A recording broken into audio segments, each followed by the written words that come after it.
I think a good place to start is just stressing that data protection is really important for these global financial hubs.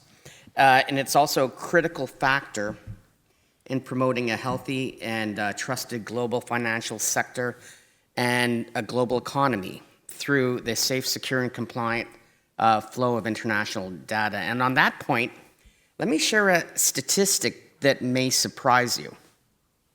It's been estimated that over 10% of global wealth resides in financial hubs such as Guernsey, Jersey, Bermuda, and Gibraltar. And now I'm sure that if you added up the populations of these places, it would amount to a fraction of a fraction of a fraction of a percent of the global population. So this reveals an astoundingly large and asymmetric influence that these jurisdictions have on global financial markets.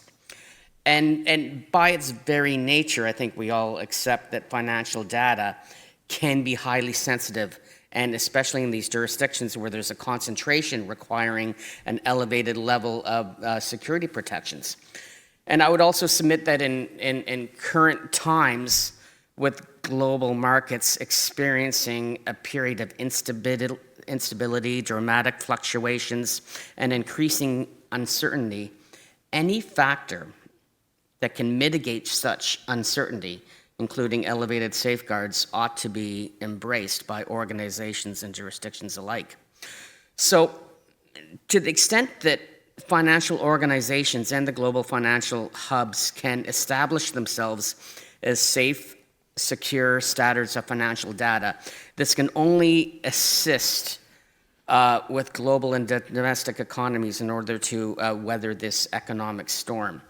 Which I think takes me to my next point, is that these places require a lot of information in order to combat AML, terrorist financing, and fraud.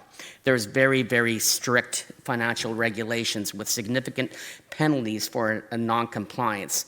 And this is a key driver for this elevated level of collection.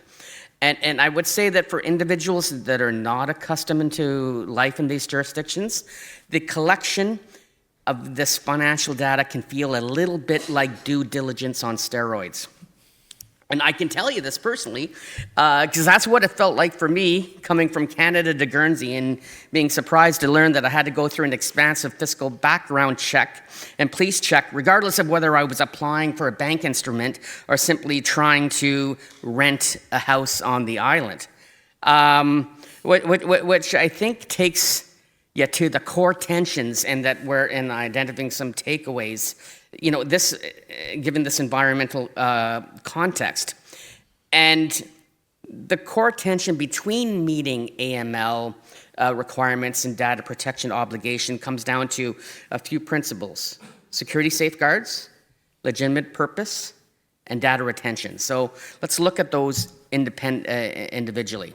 On security safeguards, what you're doing here is bringing together a large mosaic of personal financial data in one place, and that creates even higher risk should that data be compromised, because it can represent a multi-dimensional profile of that person. So I guess, to borrow GDPR terminology, it becomes kind of like a one-stop shop for identity theft for malicious actors if they so chose.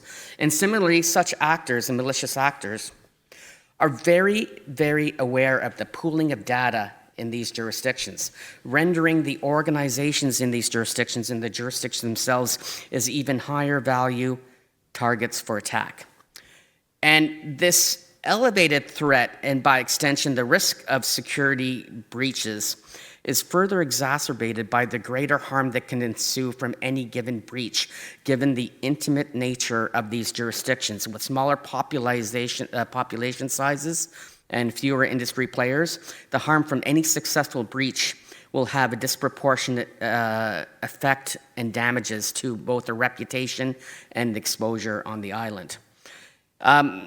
Legitimate purposes.